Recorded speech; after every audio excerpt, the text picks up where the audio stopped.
Hey guys, how's it going? Justin here with Practically Squared. Welcome back to the channel. In today's video, what I wanted to take a minute to talk to you guys about are my PRS rifle setups for the upcoming 2025 PRS season.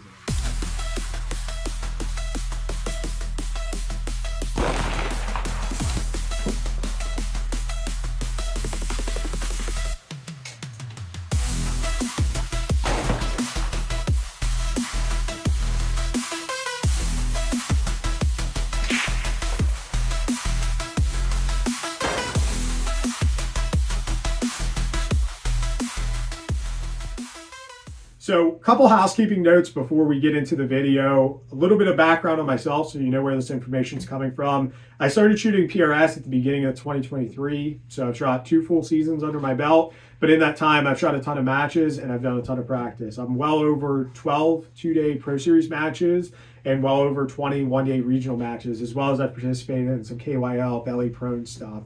So by no means am I a pro level shooter, but I've done a ton of practice and I'm definitely climbing up the ranks. I've also had the pleasure of trying a lot of pieces of gear, and that's the next thing I want to kind of preference.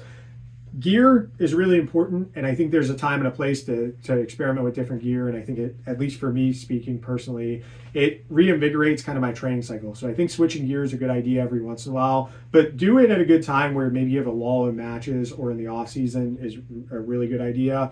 And ultimately know that if you're getting into PRS, you need good gear, but you're not going to be able to buy your way to the top of the Pro Series or even the one-day regional series. You need to put in a ton of work if you really want to get good. Gear is important. Gear is a big part of it. It's not always the Indian and it's not all the arrow. It's a combination of a good Indian and a good arrow is what's going to make you a good PRS shooter.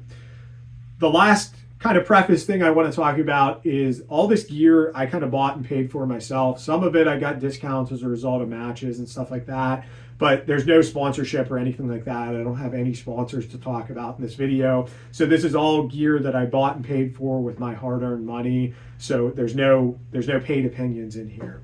So with all that housekeeping out of the way, let's get into the rifles and kind of talk about that. So I think a good place to start is the action. The action's ultimately the heart of it. What I choose to run is the Impact Precision 737 actions. My first rifle build dating back to the beginning of, or the end of 2022, started with an Impact Precision 737, and now I'm fortunate enough to have 2 of these guys.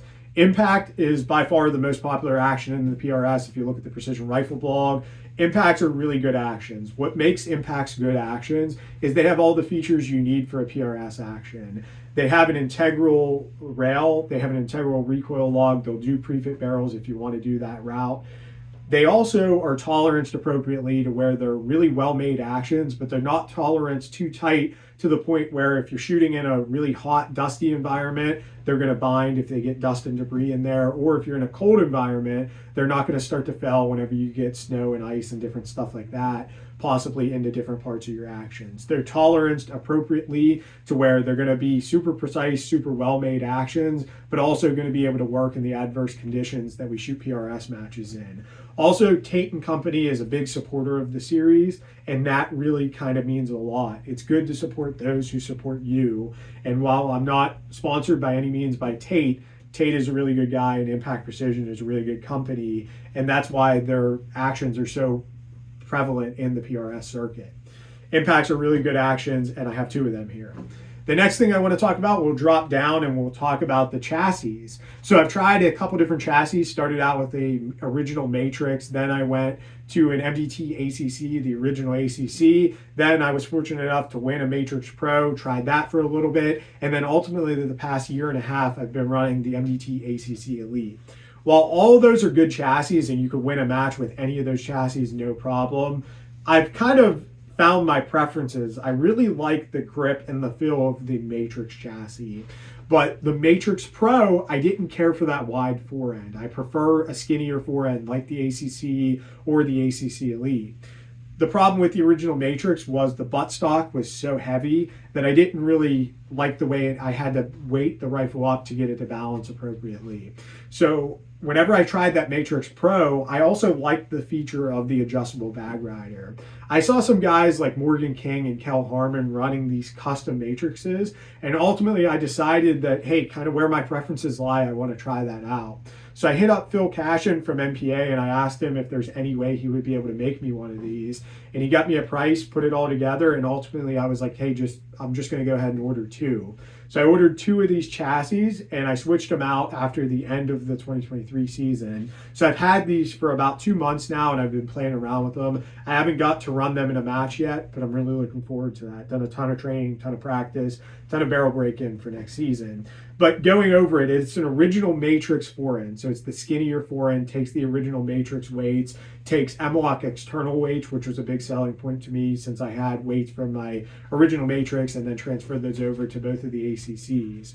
And then in the butt end here, it has the spring-loaded adjustable bag rider, which is nice for if you're worried about bipod height on different props. It's nice to be able to kick that out. Also, if you're shooting out of a school bus, whenever you shoot out of the window, a lot of times what I like to do is use that rear seat as kind of my rest in the back.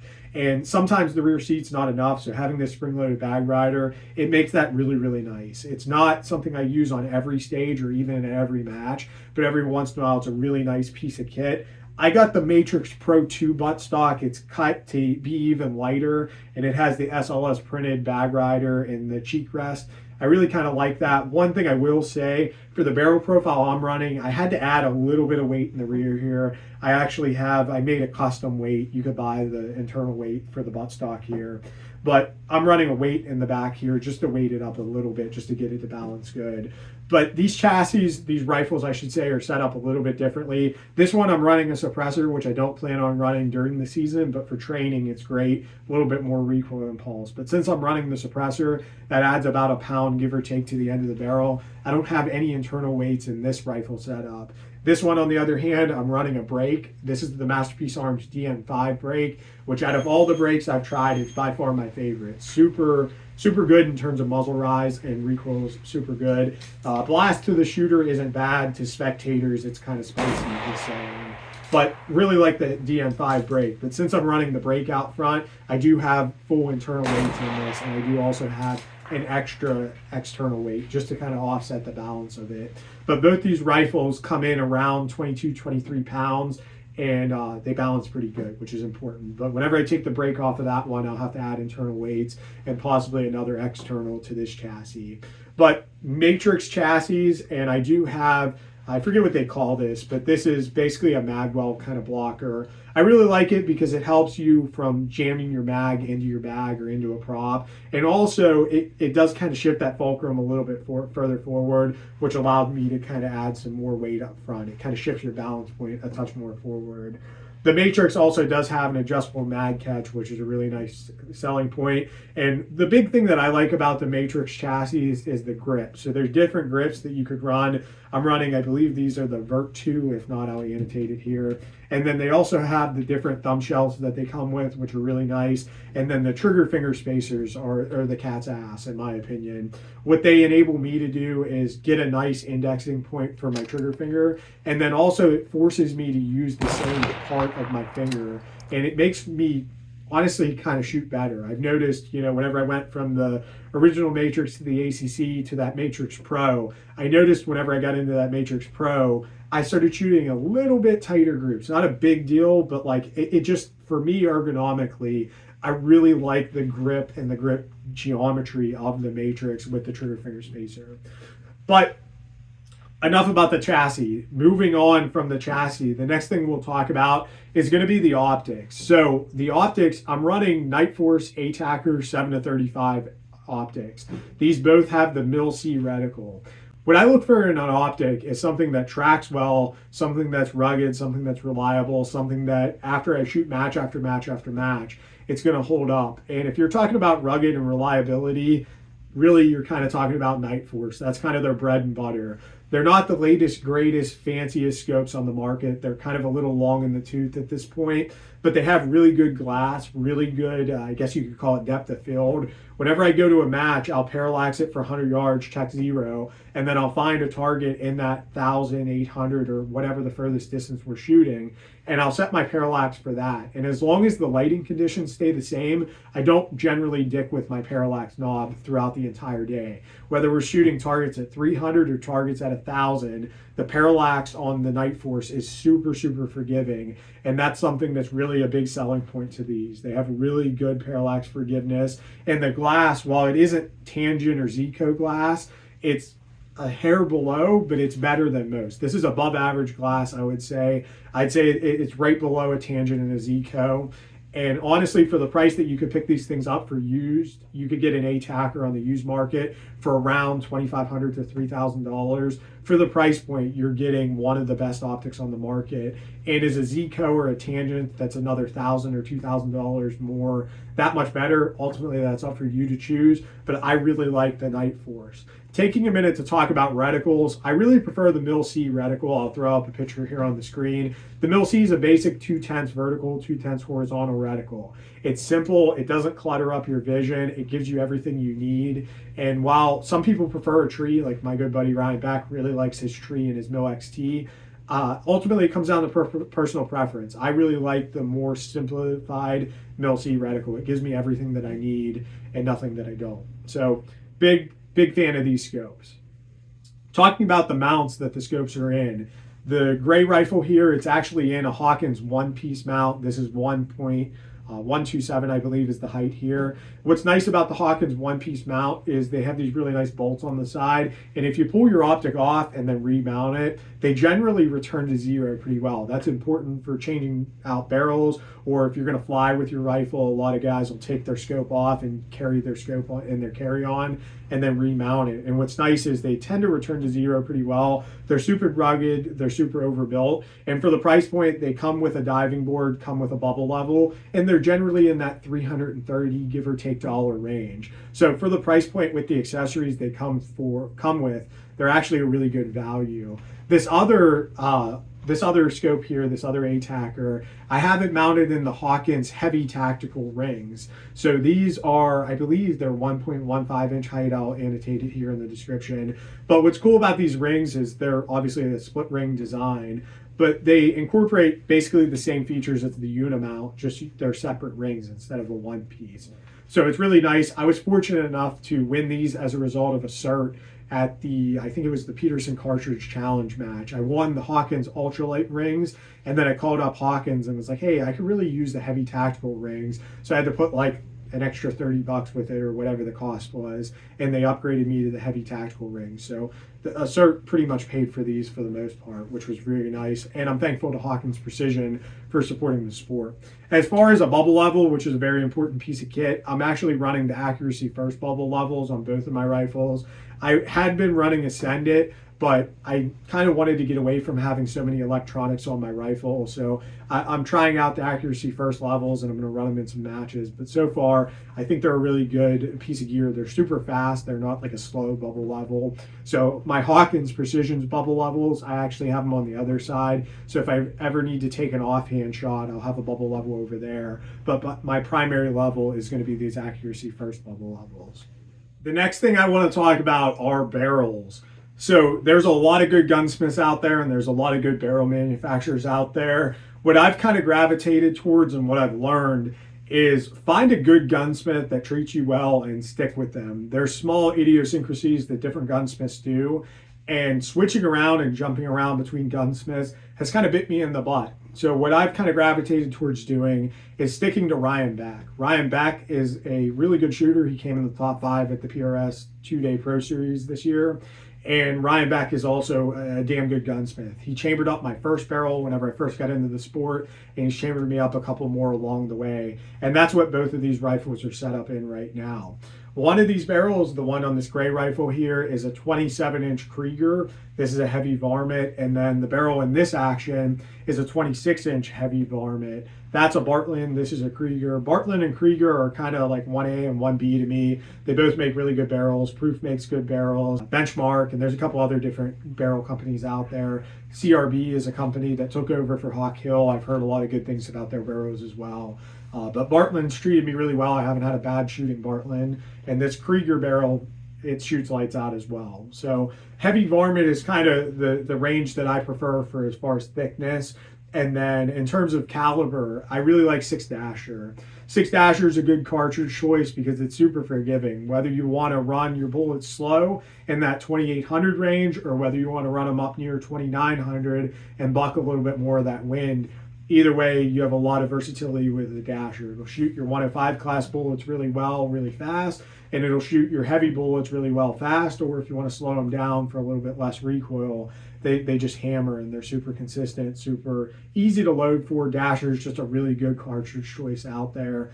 I like a 6mm bullet because especially if you're newer to the sport or even if you're experienced, it's a lot easier to see your hits and misses with a 6mm than it is something like a 6.5. So if you do get in a weird position and decide to free recoil it, a lot of times a 23-pound Dasher with a good break, you can get away with that, whereas a 6.5 Creed's going to exploit you. So ultimately, cartridge choice and stuff like that's personal preference. But my big takeaways here are pick a good gunsmith. I really like Ryan Back, and stick with them. That's the most important thing if you take nothing away from this portion of the video. The next thing we should take a minute to talk about is going to be the triggers. So I really prefer Bixen Andy triggers. I have a Bixen Andy TacSport Pro X with the Gator shoe. It's a single stage in this gun, and then this gun over here actually has a 2-stage original Bixen Andy. But I do have a TacSport Pro X, the same trigger as this, that's going to ultimately go in that. I just haven't gotten around to putting it in yet. But my triggers, Bixen Andy, TacSport Pro, TacSport Pro X, they're both really, really good triggers. Single stage or 2-stage ultimately is preference. This 2-stage trigger, I have it basically set to be very similar to a single stage. It's personal preference at that point. Experiment with different triggers. I really like Bics because Bics are really good triggers and they seem to work really good with impacts. There are some triggers out there that are notorious that a certain brand and a certain action generally don't work together too well. Ultimately, you have to kind of do your research and figure out what you want to run. I really am partial to the Bixen Andy triggers. They've treated me really well. I haven't seen one go down at a match, and I've sent a lot of rounds down range with my Bixen Andy triggers and my impact actions. So moving along, the next thing I want to talk about is going to be bipods. So I normally run a double pull SkyPod. I also always carry with me a traditional Harris bipod. I really like having a Harris bipod in my pack because a double pull SkyPod, it's super versatile, super good bipod, but there are stages where if you want to keep it narrow, like say shooting across the 2x6, like a set of staircases, it's nice to have a skinnier bipod like something like a Harris, and it's going to allow you to keep lower. Also, it's quick deploy. You could fold it up real easy, and then the legs extend out really quick. So there are times and places where I prefer a Harris bipod over my double pull, but I generally keep both of them in the pack with me. Both of my bipods I have outfitted with the new Area 419 dual Arca pick clamp. I really like this clamp. It's super forgiving to the point where it's going to work really good out on my spigot mount, but that same tension setting works really good on my rail. Also, it's going to work for Arca or pick. I normally run all Arca, like my spigots are set up for Arca, and obviously my chassis is set up for Arca. But if I did want to take either of these bipods and throw it maybe on the bottom of an AR-15 or something like that, and I have a Picatinny section on there, it's nice that it's versatile to do that as well. All right, so the last thing we're going to go over is a couple small little accessories and hit on real quick. A big thing is mags. I've grown really partial to the Gray Ops AW mag. If you have an action cut for an AW mag, for example, the original impacts, you had to order it as a custom option, which I did. And the new ones, if you get a newer impact, they come cut for AWs. And of course, you can run ASCS mags in them as well. But AWs are just super easy to load. They're super consistent. And the Gray Ops AW mags have an adjustable mag catch. You're able to get them tuned in, and they just feed super, super smooth once you get them tuned in and good to go. which is real easy to get them tuned in. But AW mags, the Gray Ops 1, I'm really partial to that for mags. And then I'm also running Gray Ops external weights, and the internal weights I believe are made by Gray Ops. And then the only other accessory I want to talk about is the MDT Crush It timer. Right now I'm just slapping this thing up on my diving board. I've experimented with some pressure pads and haven't had luck with them consistently working, but I don't know really where I'm ultimately going to end up running this thing, or if I'm going to end up running it. I think a timer is really nice. It helps you not rush shots at the end, but I don't really have a good spot to run this. And until somebody comes out with a good pressure pad that works every time, then I don't really know where to put it other than up on a diving board, and it's kind of awkward to get to. But those are just some odds and ends accessories that I'm running. So I think in a nutshell, we've covered everything. We've covered the action, we've covered the trigger, we've covered the optics, the mounts, the chassis, and even the bipods, and talked a little bit about the brake and the suppressor along the way. Like I said, there's a lot of good pieces of gear on the market. These are just kind of what I choose. Both of these rifles are set up very close to the same. Like I said, just running a suppressor on this one for off-season practice. Generally, suppressors have a little bit more of a longer recoil impulse. They're better than a bare muzzle, but they're not as good as a brake, especially something like the Masterpiece Arms DN5.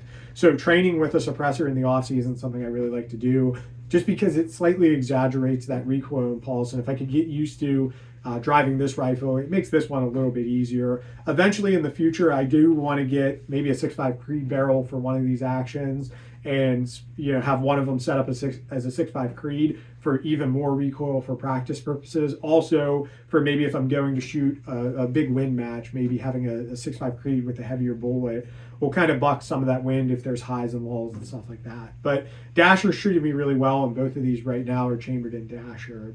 But guys, in a nutshell, that's my PRS rifle setups. If you guys have any questions, feel free to post them down in the comment section below. I appreciate all the support. I make these videos to try to teach people and educate people, as well as bring people into the sport. PRS is a really good community. A lot of the guys have treated me really well, and I've learned a lot of stuff. It's made me an immensely better hunter. I understand a lot of the ballistics, and I'm able to take more comfortable shots. Like a 400-yard shot on a deer is very, very comfortable, because in PRS, our bread and butter is like 400 to 700 yards. So a 400-yard shot on a giant deer is a walk in the park, considering normally at 400 yards, we're shooting like an 8 or a 6-inch plate or something like that. So it's maybe a much more effective, much more efficient, much more, I'd say, ethical hunter. And it's helped me in a lot of other aspects too. It's made a lot of good friends as a result of PRS. And just in general, PRS is a good community. It's kept me competitive. It's gave me that competitive itch that I've always kind of desired. And I've learned a lot as a result. So if you guys are interested in getting into PRS, definitely feel free to hit me up if you have any questions or anything like that. Guys, enough of me rambling on. As always, remember to train hard, shoot fast, and most importantly, be safe. God bless.